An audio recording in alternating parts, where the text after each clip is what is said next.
ਵੱਡੀ ਖਬਰ ਸਿਮਰਜੀਤ ਸਿੰਘ ਮਾਨ ਨਾਲ ਜੁੜੀ।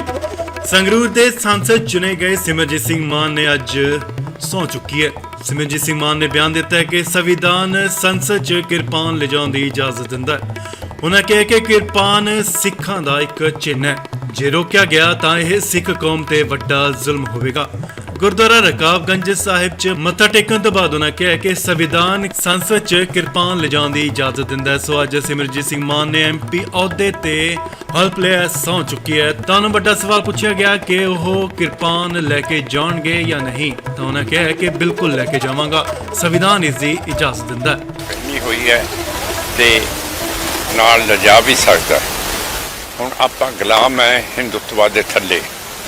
ਹੁਣ ਜੇ ਮੈਨੂੰ ਲਿਜਾਣ ਦੇਣਗੇ ਇਹ ਜਾਊਗੀ, ਜੇ ਨਹੀਂ ਲਿਜਾਣ ਦੇਣਗੇ ਫਿਰ ਅਸੀਂ ਨਹੀਂ ਲੈ ਕੇ ਜਾ ਸਕਦੇ। ਇਹ ਸਾਡੇ ਤੇ ਉੱਤੇ ਜ਼ੁਲਮ ਹੈ। ਜਿਵੇਂ ਔਰੰਗਜ਼ੇਬ ਸਵਾ ਮਣ ਜਨੇਊ ਹਿੰਦੂਆਂ ਦਾ ਲਾ ਕੇ ਤੋਲ ਕੇ ਫਿਰ ਰੋਟੀ ਖਾਂਦਾ ਸੀਗਾ। ਇਹ ਸਾਡਾ ਚਿੰਨ੍ਹ ਹੈ, 5 ਕਕਾਰ ਨੇ।